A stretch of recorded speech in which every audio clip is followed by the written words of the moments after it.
Hello everyone, my name is doctor Lalit. I welcome you all in the text book super coaching. तो बच्चों, ये एक छोटा सा क्विक सा सेशन रहेगा मेरा उन लोगों के लिए जो पिछली बार एग्जाम में रीअपियर हुए थे, यानी कि जुलाई 2024 में जो हमारा एग्जाम हुआ था उसमें अपियर हुए थे और वो केवल एलएसई क्वालिफाइड कर पाए। अब उसमें भी हमारे पास में दो तीन ऑप्शन रहते हैं कि क्या हमें फिर से एग्जाम में बैठना चाहिए, किस बच्चे को दोबारा से एग्जाम में रीअपियर होना चाहिए जिसका एलएस हुआ था, और किसको नहीं होना चाहिए। उसी के बारे में डिस्कशन रहेगा। मेजरली तो उन बच्चों के बारे में रहेगा जिनका पिछली बार जेआरएफ नहीं हो पाया था, क्या क्या गलतियां थी, और केवल एलएस या कैटेगरी थर्ड में आया था, क्या उनको फिर से एग्जाम में रीअपियर होना चाहिए, उसी पर मैं डिस्कशन करूंगा। मेरा टेलीग्राम चैनल है, आप इसको सब्सक्राइब कर लीजिए, क्योंकि इसी पर मैं क्लास के notes, PDF, doubt review, article, information आपसे शेयर करता हूँ। दूसरा, जो लोग नए हैं हमारे इस चैनल पर वीडियो देख रहे हैं, वो चैनल को सब्सक्राइब जरूर कर लीजिए, क्योंकि ये आपको चैनल जो है बहुत अपडेटेड इन्फॉर्मेशन आपको प्रोवाइड कराता है टाइमली, ठीक है ना।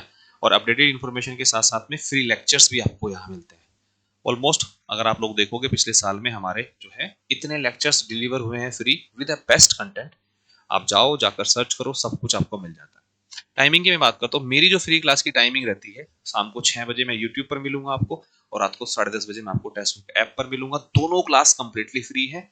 जाते जाते एक लाइक, कमेंट और सब्सक्राइब जरूर करके जाना, पर पहले वीडियो देख लीजिएगा पूरा, ठीक है। तो हम लोग बात कर रहे हैं जो बच्चे हमारा लास्ट ईयर जुलाई जुलाई 2024 में अपियर हुए थे और उनका एलएस हो पाया। देखो, ये खाली एलएस या हम लोग एपी की बात करें हो पाया, या जो बहुत ही क्लोज रह गए अपने ना आगे की स्टेज के, अब उनको रीअपियर होना चाहिए या नहीं होना चाहिए। तो देखो बच्चों, रीअपियर आपको जरूर होना चाहिए अगर आप जो है जेआरएफ लेना चाहते हैं। और आप जो है जेआरएफ क्यों लेना चाहते हैं? क्योंकि आप जो है पीएचडी परस्यू करना चाहते हैं। तो बिना जेआरएफ के पीएचडी करना will not be a good idea.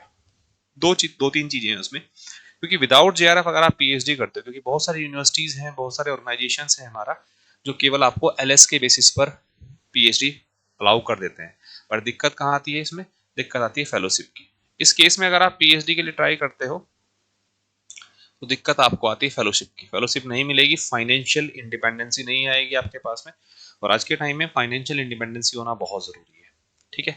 जो जेआरएफ के साथ पीएचडी करते हैं वहां पर आपको फेलोशिप मिलती है, और फेलोशिप का अमाउंट आप लोगों को पता ही है कि इट इज गुड करंटली, ठीक है हमारा जो है, हम लोग बात करें, क्योंकि अब वैसे भी हमारा ये रिवाइज होता रहता है टाइमली, तो एक अच्छा खासा अमाउंट, गुड देन ए सैलरी, आपको ये अमाउंट जो है वो मिलता है, ठीक है।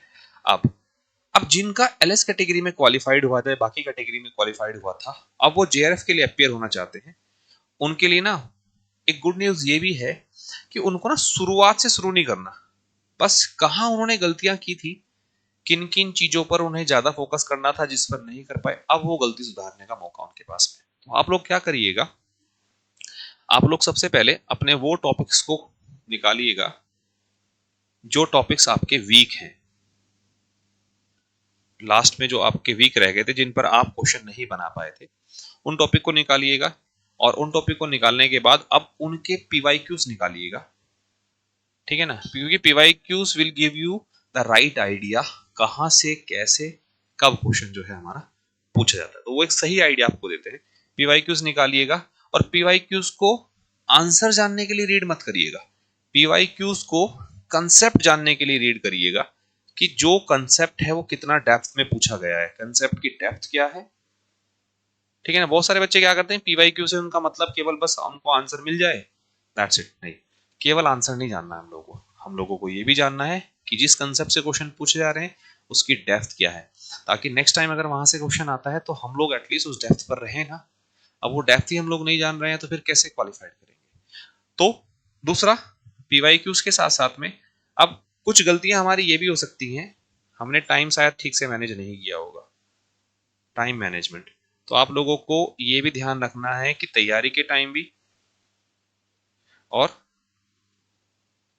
तैयारी के टाइम भी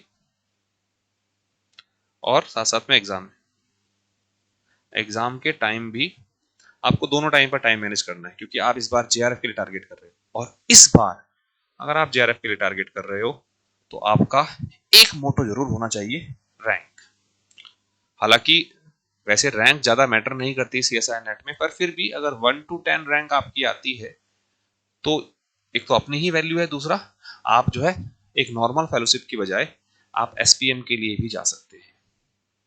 एसपीएम एक स्पेशल फेलोशिप होती है जिसको बोलते हैं श्यामा प्रसाद मुखर्जी फेलोशिप, जिसमें आपको जो आपका जो फेलोशिप है वो भी बाकी स्टूडेंट्स के कंपैरिजन में ज़्यादा मिलेगी, यानी कि नॉर्मल जेआरएफ से ज़्यादा होगी, और कंटिजेंसी भी आपको अच्छी मिलती है, और अपने आप में एसपीएम फेलो होना एक बहुत ही जो है प्राइड की बात है। ठीक है, तो 2-3 चीज़ आपको ध्यान रखनी है। दूसरा, उसके बाद हम लोग बात करें, जो अब बहुत सारे बच्चे ऐसे हैं जो नहीं अपियर होना चाह रहे होंगे, जो सोच रहे हैं सर हमारा तो एलएस का ही टारगेट था और हमने क्वालिफाइड कर लिया है। ठीक है, तो ठीक है, लेकिन बच्चों अगर आप पीएचडी परस्यू करना ही चाहते हो तो आप जेआरएफ के लिए जरूर जाइएगा। अगर आप नहीं करना चाहते हो तो आप एलएस तक ही लिमिटेड रह सकते हैं। ठीक है ना, समझ में आई बात। दूसरा, एक बहुत ही शानदार मौका है, अगर आप तैयारी कर रहे हो अगले दिसंबर के लिए, तो हमारी एक सेल चल रही है, कामयाबी जंक्शन सेल। आप वहां अगर कोड यूज करते हो ललित पी, तो अगले 12 महीने का सब्सक्रिप्शन मैक्सिमम डिस्काउंट पे आपको मिल जाएगा, और वो है 13,599 रुपए में अगले 12 महीने का सब्सक्रिप्शन। जाते जाते जिन लोगों ने अभी तक हमारे चैनल को सब्सक्राइब नहीं किया है वो चैनल को भी सब्सक्राइब कर लीजिएगा, वीडियो को लाइक करिएगा, और मेरा टेलीग्राम चैनल का लिंक डिस्क्रिप्शन में दिया गया है। फ्री टाइमिंग्स आपको दी गई है, बाकी कोई भी गाइडेंस आपको चाहिए, we are here to help you. हमारा बूस्टर कोर्स जो है वो भी लॉन्च हो चुका है, ऑलरेडी चल रहा है। इसके अलावा जून 2025 के लिए जो हमारा नया बैच स्टार्ट होगा एंड ऑफ द दिसंबर, वो भी जल्दी ही आपको अपडेट कर दी जाएगी। Thank you so much everyone, bye bye.